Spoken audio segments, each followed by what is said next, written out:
sort of a continuation of my previous video. It just was getting like super long and rambly and I didn't want to bore everybody. So I'm doing this new video on a different subject. The last video I mentioned I got some books out of the library. I also went over those books and sort of introduced you to them and sort of said what's coming down the chute at you guys review-wise. But one video I've also had sort of rumbling in the back of my mind is I'm really interested in diaries and writing. Lately I've been writing a lot. I've written a book, I have a blog, I write all the time. So especially diary format, I write in my journal every moment I can. I write at least once a day. So I've been really interested in diaries for a while.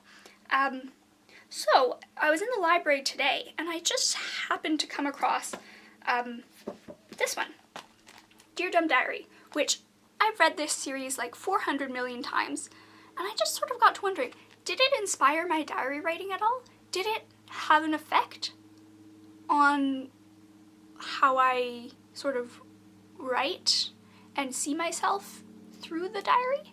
Like, I'm wondering if it had an effect on my self-reflection.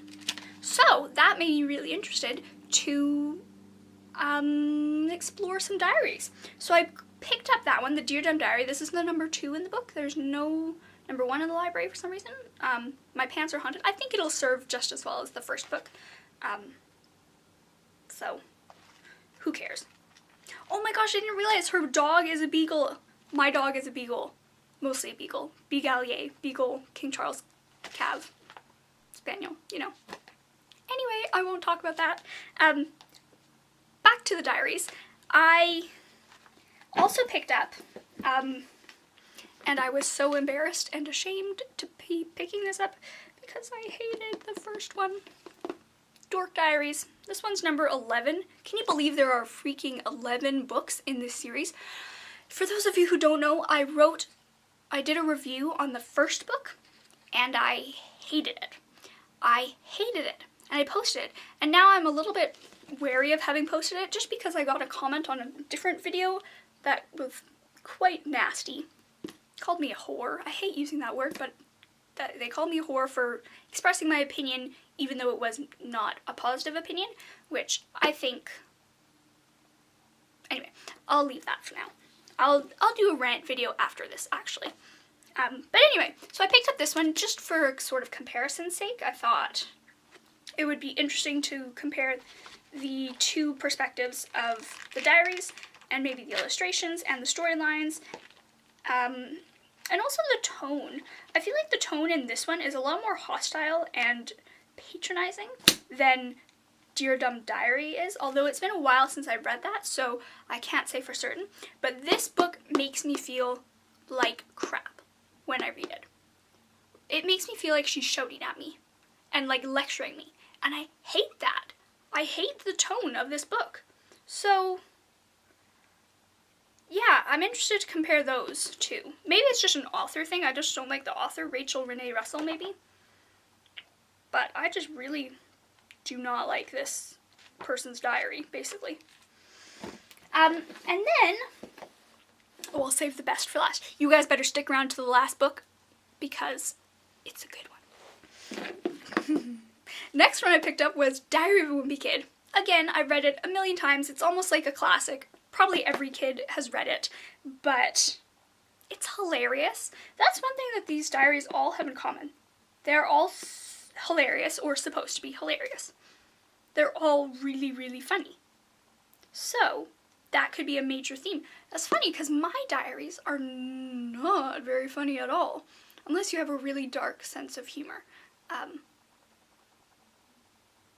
So I wonder why that style lends itself to humor so easily. Oh, that's interesting. That could be really, really an interesting topic to explore. Maybe once I've read all these,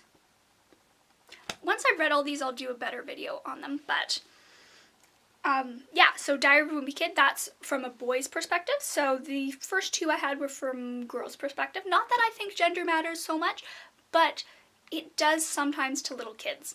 So, for example, a little boy, when just from my experience, walking into a store, he'll go for Diary of a Wimpy Kid rather than for Dear John Diary.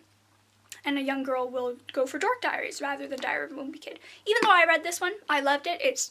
You can read them, you can read whatever you want, regardless of what gender you are. Hopefully that's obvious to all my viewers, but, you know, if it's not, whatever. Anyway, this last one is my favorite of the bunch, which is saying a lot because I love Dear John Diary a lot. And this is The Secret Diary of Adrian Mole, aged 13 3/4 by Sue Townsend. Now, he is perhaps the most hilarious person in the universe. I remember sitting in the school library at school. This is high school. So, me and my friend Ella, who I will introduce to y'all in a little bit, because she's going to be doing a video with me, sort of on feminist books and girls finding their way in worlds. I'm going to be talking about a book called The Serpent Slayer, and she's got a book that she's going to talk about as well. I think it's a graphic novel, so that will be really interesting. I'm really excited for that. It's happening this Saturday, so keep in tune with that. Anyway, she loves this book. She gave it to me for one of my birthdays, I think, and it's so funny, but I've never actually read it in entirety. I've just read it sort of, you know, when I'm feeling down and I need something funny, I'll just pick it up and read a couple pages, but I've never read it in entirety. So now's a perfect opportunity when I'm contrasting all these diaries. Here's a perfect opportunity to read a really great book. So I'm really excited for this sort of diary exploration that I've got going on here, and I'm interested to see if I realize anything about my own diary writing sort of in the process of reading everybody else's diaries. You know, it would be really interesting to read Diary of Anne Frank. I've never read that one before, but I could maybe tie that into here too, because that's a real diary. I'm just thinking on my feet here, guys, but it could be really, really interesting. Anyway, and I just wanted to leave you guys with a picture of all of my journals and diaries from over the years. Here they are, right? There's tons of them. Look at them. There's tons. And they're all beautiful, right? Like, look at this one. Gorgeous. And then on the inside, I've done artwork everywhere. Come on, let's just go to an art page. Like, look at this. I'll show you guys that. I'll share some of my art with you guys. There you go. And it says, "We're fools whether we dance or not, so we might as well dance." I think that's a good quote to end the day with. So, I hope you've enjoyed my strange little video here. I quite enjoyed making it. Sort of a de-stressor, so that was good. So, I'll see you all next time. Bye then.